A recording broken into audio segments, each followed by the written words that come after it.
Okay, let's address the elephant in the room. A couple of people reached out to me saying, hey, what are your thoughts on what Donald Trump said regarding his war on sports, the NBA and the NFL? First, let me start with the NBA. Regarding what happened with Steph Curry, I have no issue with what Trump said about it. Why? Because after the Golden State Warriors won the championship, Steph Curry, Kevin Durant, Steve Kerr, they all said, well, there's no question what we're going to do when we have to visit the White House. They pretty much implied they're not going. And Steph Curry was open and saying, we don't really mess with you. I don't want to go. So when Trump says, okay, you don't want to come see me, cool, you're not invited. Why are we acting like this is a big thing? They weren't going to go anyway. People, get off your high horse. It does not really matter. Not that big of a damn deal. Now, moving to where I actually did take a little bit of an issue regarding the NFL. When Trump said the owner should fire them, get them off the field, all this other stuff, that's where I have a little bit of an issue. And let me explain to you why.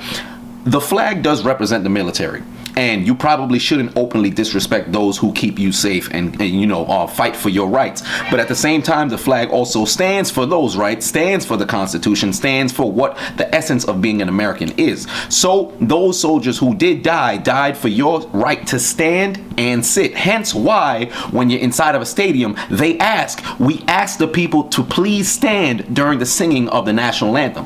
It's a question. You can stand or sit. There's no set in stone answer what you're supposed to do. And prior to 2009, the players did not even come out for the national anthem until they were paid. The NFL was paid by the Department of Defense so they could look more patriotic on the field.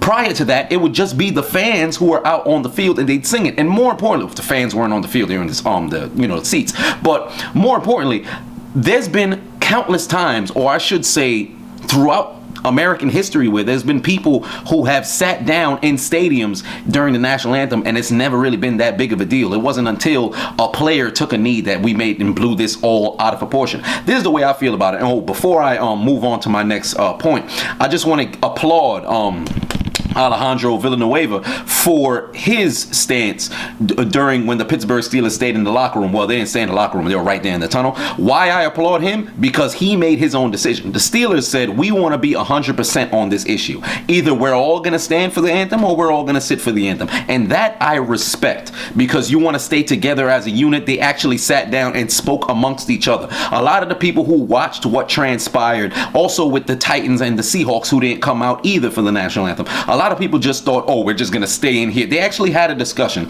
and I respect that. I respect their stance on it. I would have rather had them all come out, and if there's an individual who wants to get something off their chest or make a statement, go ahead and make your statement, so you can do it in an individualistic way. But regarding Villanueva, I applaud him because he came to his decision alone. Tomlin said that he would have rather had a unified front, but he went and did that on his own. So I applaud you for taking your stance. And those are the individuals who do choose to take a knee. As long as you can articulate why you're doing it, I have no issue with that. But like I said, I was going to get into before. Here's my stance on it.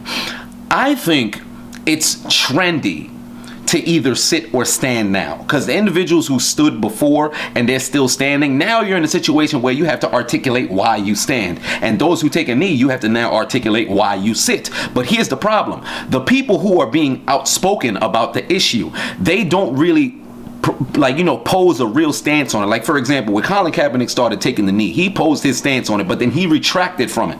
Now you have individuals who are saying, I'm taking a knee against the social morals in our country. I'm taking a knee against President Trump. I'm taking a knee against police brutality. It seems like there's no unified front on why people are taking a knee. People are taking knees for different sort of, reasons. And the individuals who are standing for the anthem, their one stance is disrespect to the military and America and stuff like that. At least I'll give them, their props for when they stand, they can articulate why they stand. And the other people who take a knee stance, they have to be able to articulate why they take a knee. But let me say this: if we're talking about taking a knee against the flag is treason, well, when we founded the country, it was riddled in treason the way that we founded the country. So it's stupid to say, oh, it's treason, you should be kicked out of the country, all this other stuff. Here's one of the things that I don't like: those individuals who say, oh man, fuck the flag, oh, burn the flag, it's just cloth. Let me explain something to you.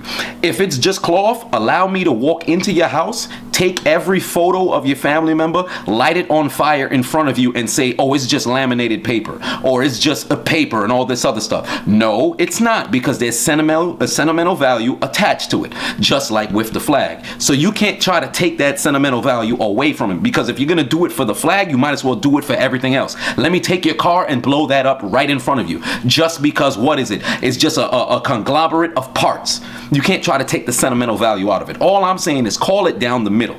This was when Trump said, oh, people should be fired. There's no set thing in stone saying that you have to stand for the anthem. And more importantly, when you sign your contract, you sign a contract to play football. You don't sign the contract to say, I'm going to stand for the national anthem. I look at it like this. If you have your stance, like I said before, if you have your stance and you're either going to sit or stand, articulate why you're doing what you're doing, and then we can move forward from there.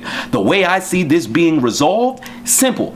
Those two people on opposing sides, whatever group it may be, whether you stand for the anthem, whether you sit for the anthem, sit down and have a conversation.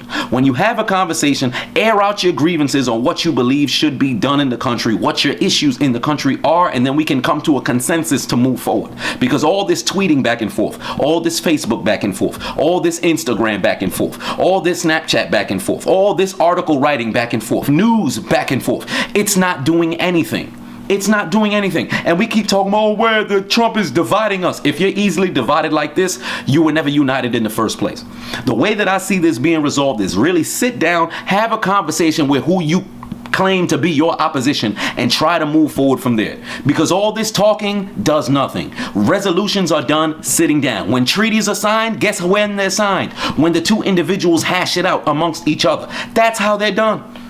That's how we have to move forward. So the only way to get this done, sit down and actually go speak to them. The people who have issues with what's going on in the White House, go to the White House, go speak with Trump, air out your grievances, and we'll move from there. But if you guys are just going to go out there and continually tweet, or I'm going to continually take a knee and not really take any sort of action, and you're trying to raise awareness when the awareness has already been risen for the last 2 years, or I should say the last 10, what are we really doing here?